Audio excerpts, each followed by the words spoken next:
ወዲያኛው ላይ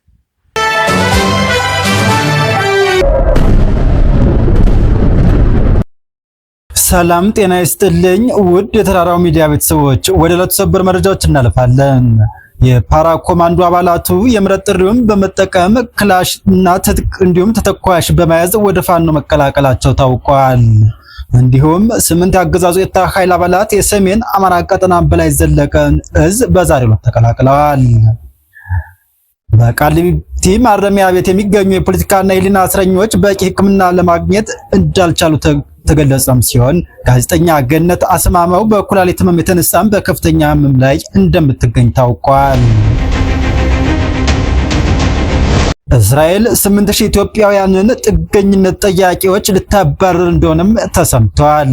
እንዲሁም ከውጭ የሩሲያው ፕሬዝዳንት ቭላዲሚር ፑቲን የኢራን ታማኝ ወዳጅ ሆነው እንደሚቀጥሉ አስታውቀዋል። እስከ መጨረሻው ድረስ አብራችሁን ሁኑ እያልን ሁሉንም በዝርዝር እንመለከታቸዋለን።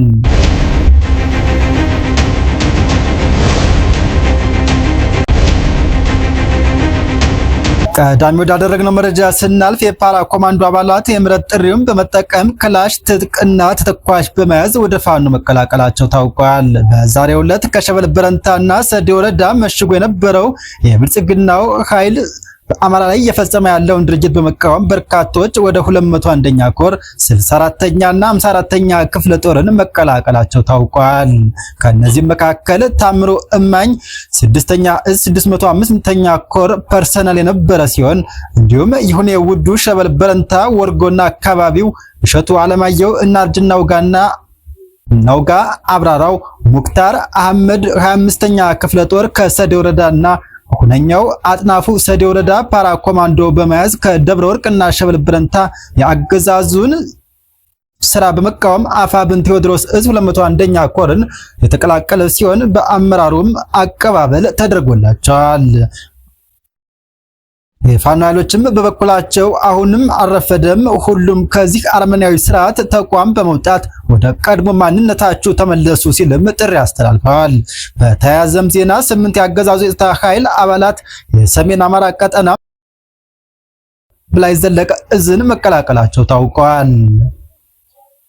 የአማራ ፋኖ ብሔራዊ ንቅናቄ የሰሜን አማራ ቀጠና በላይ ዘለቀ እዝ ሜጀር ጀነራል ባንታ ባተ አንደኛ ኮር ስር የሚገኘው የጉና ክፍለ ጦርን 8 የአገዛዙ የታ ኃይል አባላት መቀላቀላቸው የታወቀ ሲሆን ዛሬ መጋቢት 12 ቀን 2018 ዓ.ም ወደ ህዝባዊ ትግል የተቀላቀሉት እነዚህ አባላት የአገዛዙን እድሜ ለማራዘሚያ አንሆንም በሚል ውሳኔም ከአንዳቤት ብርጌድ ጋር መገናኘታቸው ተገልጿል።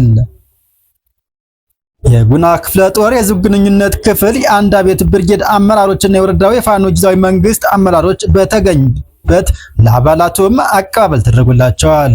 ወደ ፋኖ የተቀላቀሉት አባላትም ተረፈ አበበ ስዩም አድማ ብተና፣ ዋሲውን ሀብታሙ ጣሰው መከላከያ፣ እንዲሁም ምትኩ ሙላት ቸኮል መከላከያ፣ ፈንታሁን ጌጤ አንዱ ዓለም መከላከያ፣ እንዲሁም ልብ ሞኝ የኔ ሰው እንግዳ መከላከያ፣ ሀብታም እሸት የታየ መከላከያ፣ አብቧል እሱ ባለው አሰፋ የመከላከያ አባላት እንዲሁም መንግስት አብራራው እጅጉ የሚሊሻ አባላት እንደሚገኙበት ታውቋል። አዲስ ተቀላቃዮችም አስፈላጊውን ፎርም ሞልተው የትግሉ አካል እንዲሆኑ የተደረገ ሲሆን በቆይታቸውም ሰፊ የፖለቲካ ግንዛቤ ማስጨበጫ ትምህርት እንደተሰጣቸው የእዙ የህዝብ ግንኙነት ክፍል ገልጿል። የጉና ክፍለ ጦር የህዝብ ግንኙነት ኃላፊ ፋኖ መምህር ያሬድ ገደፋው የአገዛዙ ሰራዊት መፍረክረክ በቀጠለበት በዚህ ወቅት ሌሎች የሰራዊት አባላትም የህዝባቸውን ጥሪ በመቀበል ወደ ወገን ኃይል እንዲቀላቀሉም ጥሪ አቅርቧል። ይህ በእንዲህ እንዳለ አፋብን በላይ እዝ 4ኛ ደጃዝማች ኮር አርበኞች ክፍለ ጦር ዓለም አቀፍ ስታንዳርድ መሰረት አድርጎም መልሶ የማደራጀት ስራ ተሰርቶ ተጠናቋል። ከፍተኛ ድርጅትና የእዝ አመራሮች ይህን አደረጃጀት ያዋቀሩ ሲሆን አጫጭር ወታደራዊና የሰራዊቱን ፖለቲካዊ ጤንነት ሊጠብቅ በሚችሉ አግባብ ስልጠናም ተሰጥቷል። አደራጀቱንና ስልጠናውን በበላይነት የመሩት ከፍተኛ አመራሮች መካከልም አርበኛ ሳሙኤል ባለድል የአፋብን ስልጠናና መምሪያ ኃላፊ አስተባባሪ፣ እንዲሁም አርበኛ ስጦታው መልኬ የበላይ እዝ ምክትል ሎጂስቲክስ መምሪያ ኃላፊ፣ አርበኛ ወዳጅ አለሙ የበላይ እዝ ምክትል መካናይዝድ መምሪያ ኃላፊ አባል እንዲሁም አርበኛ ቢኒያም አለምነው የበላይ እዝ ምክትል ፋይናንስ መምሪያ ኃላፊና አርበኛ ጌጡ ድረስ የበላይ እዝ ምክትል እቅድ መምሪያ ኃላፊ አባልም ተገኝተዋል። ወደላኛው የዕለቱ ሰበር ዝርዝር መረጃ ስናልፍ በቃሊቲ ማረሚያ ቤት የሚገኙ የፖለቲካና ሕሊና እስረኞች በቂ ሕክምና ለማግኘት እንዳልቻሉ የተገለጸ ሲሆን ጋዜጠኛ ገነት አስማማው በኩላሊት ህመም የተነሳ በከፍተኛ ህመም ላይ እንደምትገኝ ታውቋል። ለእስረኞች የጤና አገልግሎት መስጠት ምንም እንኳን መንግስት ቀጥተኛ ኃላፊነት መሆኑና አድሏዊ ድርጊት የተከተለ ስለመሆኑ በሀገር አቀፍና ዓለም አቀፍ ህጎች የተገለጸ ቢሆንም በኢትዮጵያ ውስጥ ተፈጻሚ እየሆነ አይደለም። የህገ መንግስቱ አንቀጽ 21 ንዑስ አንቀጽ 1 እስረኛ መሆን ማለት ሰብአዊ ክብርን የመነፈግ ማለት እንዳልሆነ በመግለጽ በቁጥጥር ስር የሚውሉ ሰዎች በሙሉ እንዲሁም ጥፋተኛ ተብለው በቅጣት ላይ ያሉ ሰዎች ሰብአዊ ክብራቸውን በሚያከብር መንገድ የመታከም መብት እንዳላቸውም ይደነግጋል። የፌዴራል እስረኞች አያያዝ በደንብ ቁጥር 138/2007 ይህ ደንብ በ2007 የወጣ ሲሆን እስረኞች በጾታ፣ በሃይማኖት፣ በፖለቲካ አመለካከት ወይም በዜግነት ሳያዳሉ እንዲታከሙም ያዛል። ይሁን እንጂ በተለይ በአማራነታቸው የተነሳ ወደ ተለያዩ የፌዴራል ማረሚያ ቤቶች ተወስደው የሽብር ክስ የተመሰረተባቸው የፖለቲካና የሕሊና እስረኞች ሕክምና ጨምሮ የተለያዩ አገልግሎቶችን እያገኙ አለመሆኑን በመጥቀስ በተደጋጋሚም ለፍርድ ቤት አቤቱታ ሲያቀርቡም ይደመጣል። የጤና ባለሙያዎች ሳይቀር ክሊኒካዊ ነፃነታቸው እየተነጠቀ የሕክምና ውሳኔዎችም በሕክምና ምክንያቶች ብቻ ከመወሰን ይልቅ በእስር ቤት አስተዳደር ሰራተኞች ፖለቲካዊ ጫናም ሲቀለበሱ ይስተዋላል።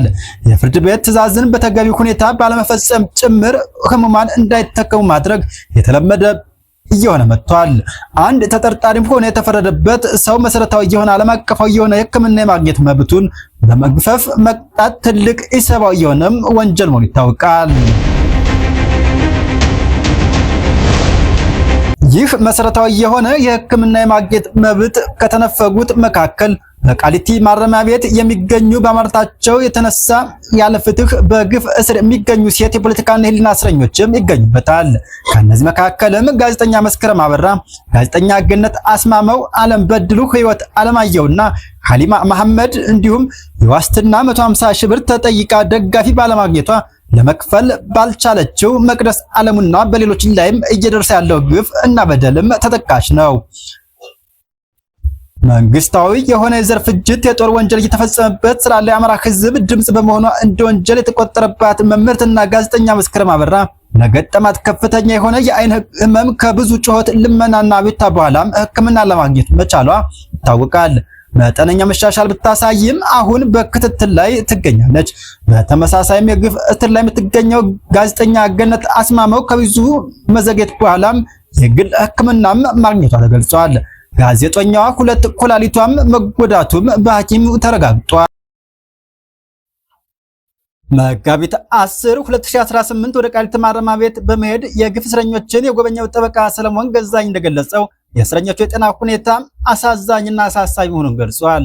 ጋዜጠኛ ገነት አስማማው የኩላሊት ጠጠር ነው የተገኘባት ሲል የገለጸ ሲሆን ጠበቃው ለመኝታ የሚሆን ደረቅ ፍራሽ እንዲገባላት ፍርድ ቤቱ ትዕዛዝ እንዲሰጥላትም መጠየቁ ተገልጿል። ሌላኛው የግፍ እስረኛ አለም በድሉም ሕክምና ለማግኘት በተደጋጋሚ ብታመለክትም የተሻለ ሕክምና እንድታገኝ አልተፈቀደላትም። ዳኑ የአጥንት ሕክምና ሄዳም አስቸኳይ ሕክምና ማግኘት ባለመቻሏም አሳሳቢ ደረጃ ላይ መድረሷ ታውቋል። ሌላኛው ህይወት አለማየሁና ሀሊማ መሐመድ በከፍተኛ ህመም ላይ የሚገኙ ሲሆን ሁሉም ከሰብአዊነት አንጻር አስቸኳይና የተሻለ ሕክምና የማግኘት መብታቸው ሊከበርላቸው ይገባል። ይህ ይሆን ዘንድ ደግሞ የሰብአዊ መብት እና የሚዲያ ተቋማት በቃሊቲ ማረሚያ ቤት እና በችሎት እየተገኛችሁ ኃላፊነታችሁን እንድትወጡም ጠይቀናል።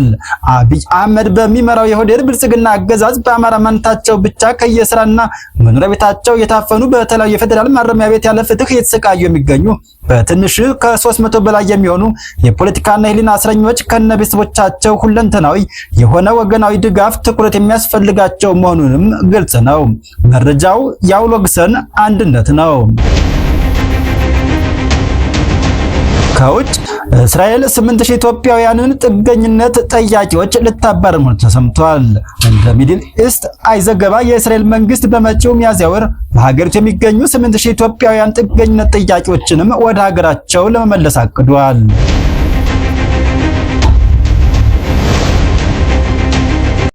የህዝብና ኢሚግሬሽን ባለስልጣን ከሚያዝያ 9 ቀን 2018 ዓ.ም ጀምሮ ስደተኞችን በቁጥጥር ስር ማዋልና ማባረር እንደሚጀምርም አስታውቋል። የእርዳታ ድርጅቶችን እንደሚገልጹት ሊባረሩ ካሉት መካከል 1000 ያክሉ ከትግራይ ክልል የመጡ መሆናቸው ታውቋል። የእስራኤል ጠቅላይ ፍርድ ቤት መንግስት አይሁዳዊ አይደሉም ያላቸውን እነዚህ ስደተኞች እንዲያባረርም ፈቅዷል። በአሁኑ ወቅት እስራኤል ውስጥ 72000 ገደማ ጥገኝነት ጠያቂዎች የሚገኙ ሲሆን ከነዚህ ውስጥ 57% የሚሆኑት በድህነት ውስጥ እንደሚኖሩም የአሳፍ ድርጅት መረጃ ያመለክታል። መንግስት ስደተኞችን ህገወጥ ሰርጎ ገቦችም በሚል መፈረጁ ተገልጿል።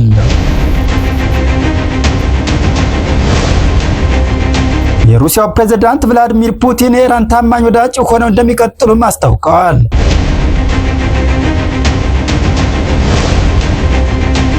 ፑቲን ይህን ያስታወቁት ዛሬ የሚከበረው የኢራን የአዲስ ዓመት መለወጫም ኑሩዝ አስመልክተው ባስተላለፉት መልእክት ሲሆን የሩሲያው ፕሬዝዳንት እንዳለው ፑቲን የመልካም ምኞት መግለጫቸውን ያስተላለፉት ለኢራን ከፍተኛ መሪም አያቶላ ሙጅታባ ካሚኒ እና ለኢራን ፕሬዝዳንት መሱድ ፔዜሽኪያን ሲሆን ፕሬዝዳንት ፑቲን ለኢራን ህዝብ ባስተላለፉት መልእክት ደግሞ ይህ አስቸጋሪ ሁኔታ በጽናት ታልፉታላችሁ ብዬ አምናለሁ።